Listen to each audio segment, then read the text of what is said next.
কোনো রকম চাল গুঁড়ো করার ঝামেলা ছাড়াই ঝটপট সুজি দিয়ে বানিয়ে নিন নরম তুলতুলে দুধ চিতই পিঠা। সুজি থাকলেই ঝটপট কিন্তু তৈরি করে নিতে পারবেন এরকম নরম তুলতুলে দুধ চিতই। খেতে কিন্তু ভীষণ ভালো লাগে, মুখে দেওয়ার সাথে সাথে গলে যাবে। একদমই অল্প সময়ের মধ্যে কিন্তু ঝটপট তৈরি করাও হয়ে যায়। নমস্কার বন্ধুরা, প্রতিদিনের মতো আরো একটা দারুণ রেসিপি নিয়ে হাজির হয়ে গেছি। আজকে আমি আপনাদেরকে সুজি দিয়ে নরম তুলতুলে মিনি দুধ চিতই পিঠা তৈরি করে দেখাবো। কোন রকম চালের গুঁড়ির ঝামেলা তো করতে হবে না, হাতের কাছে থাকা মাত্র কয়েকটা উপকরণ দিয়ে নরম তুলতুলে দুধ চিতই পিঠা কিন্তু তৈরি করে নিতে পারেন। তো আজকে আমি চিতই পিঠাটা কিন্তু সুজি দিয়ে তৈরি করব। সুজি দিয়ে কিন্তু দারুণ সুন্দর চিতই পিঠা তৈরি করা যায়। তো চলুন আমি খুবই সহজভাবে আপনাদেরকে দেখাবো, আশা করছি আপনাদের অনেক ভালো লাগবে। এই 10 টাকা দামের এক প্যাকেট সুজি নিয়েছি। এই সুজির প্যাকেট দিয়ে কিন্তু অনেকগুলো চিতই পিঠা হবে। তো আগে একটুখানি মেপে নেব, অবশ্যই একটু মেপে নেওয়ার চেষ্টা করবেন।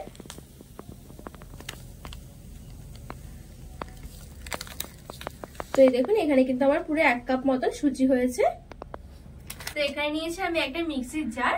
তো মিক্সি জারের মধ্যে সবার প্রথমে সুজিটাকে একটু গুঁড়ো করে নেব।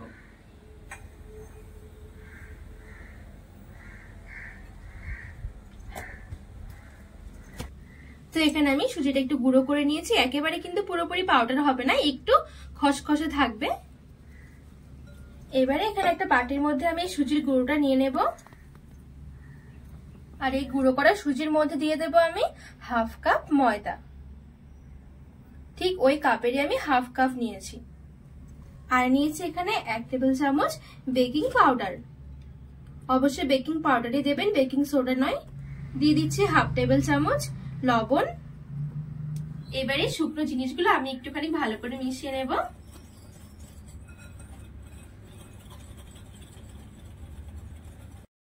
আর নিয়ে নিচ্ছি ওই কাপেরই 2 কাপ হালকা কুসুম গরম জল।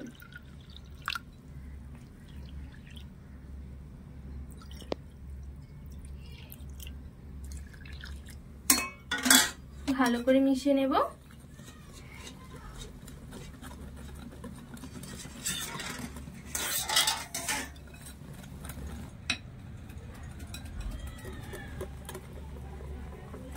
তো এই দেখুন, আমি এখানে 2 কাপ জল দিয়ে খুব ভালো করে মিশিয়ে নিয়েছি।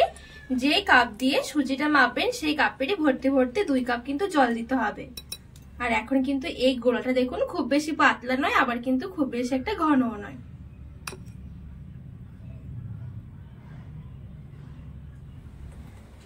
এবারে ঢাকা চাপা দিয়ে আমি একটু রেস্টে রেখে দেবো 5 থেকে 7 মিনিটের জন্য। খুব বেশি সময় ধরে রাখা লাগবে না, 5 থেকে 7 মিনিট রাখলে হয়ে যাবে।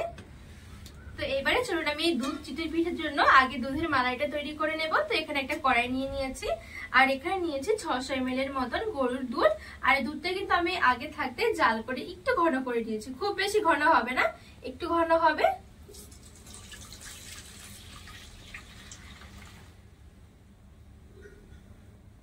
এবারে দিয়ে দিচ্ছি 2টো তেজপাতা, আর নিয়েছি 3টে এলাচ একটু ফাটিয়ে দিয়ে দিয়েছি। আর দিয়ে দিচ্ছি চিনি হাফ কাপ। খুব সুন্দর একটা কালারের জন্য একটুখানি কেশর দিয়ে দিলাম। ভালো করে নেড়ে ছেড়ে মিশিয়ে নেব, আর দুধটা একটু ফুটিয়ে নেব।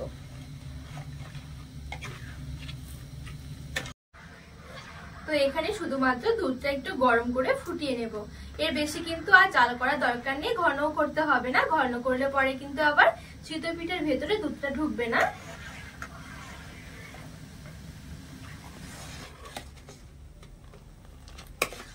তো এখানে দুধটা খুব ভালোভাবে গরম হয়ে গেছে। এবারে গরম অবস্থাতেই ঢাকা চাপা দিয়ে আমি রেখে দেবো এক সাইডে।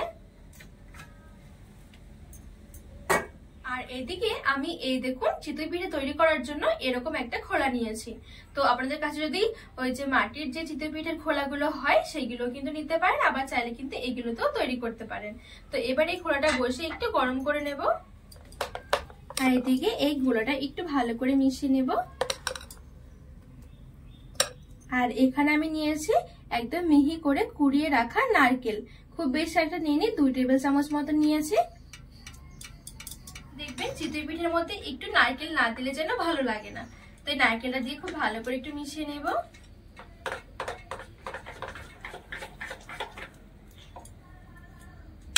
খুব ভালো করে নারকেলটা দিয়ে আমি মিশিয়ে নিয়েছি। এবারে এখান থেকে অল্প অল্প করে নিয়ে এখানে দিয়ে দেব।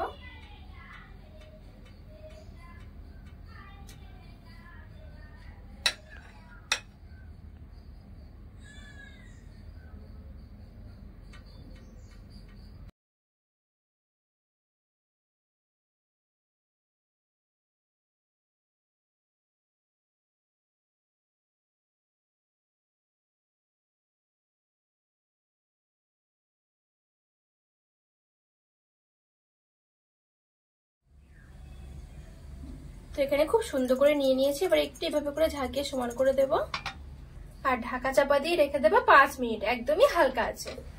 তো বন্ধুরা এখানে আমার 5 মিনিটের মতন হয়ে গেছে, আর এই দেখুন কত সুন্দরভাবে হয়ে গেছে।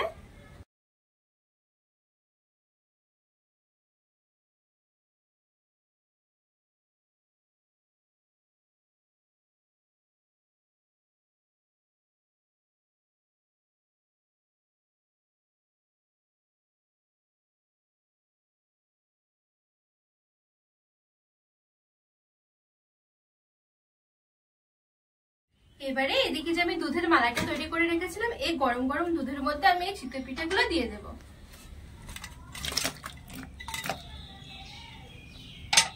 আবারও ঢাকা চাপা দিয়ে রেখে দিচ্ছি।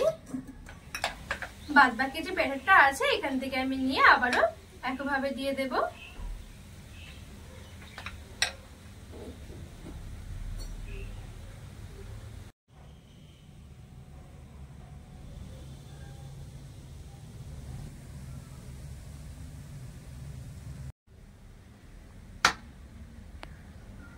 এবারে আমি ঢাকা চাপা দিয়ে আবারও রেখে দেবো 5 মিনিটের জন্য। আর বন্ধুরা এভাবে চিতই পিঠা তৈরি করলে কিন্তু খুবই অল্প সময়ের মধ্যে তৈরি করা হয়ে যায়, একদম ঝামেলা মনে হবে না, খেতেও লাগবে ভীষণ মজার।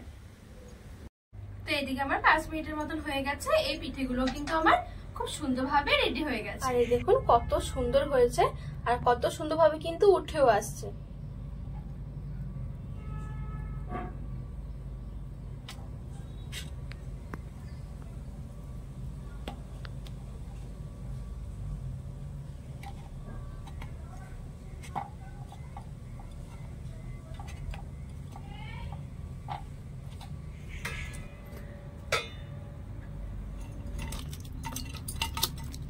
ভালো করে একটু নেড়ে চেড়ে মিশিয়ে নেব।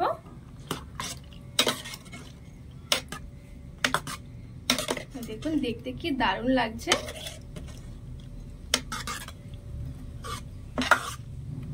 এইবারে ঢাকা চাপা দিয়ে রেখে দেবো আমি 30 মিনিটের মতন।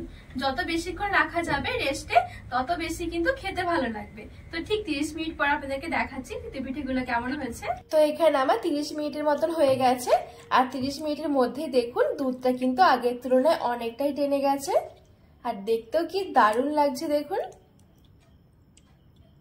খুবই অল্প সময়ের মধ্যে কিন্তু তৈরি করা হয়ে যাবে, আর পিঠেগুলো হবে একেবারে নরম তুলতুলে। দেখুন কতটা সুন্দর হয়েছে।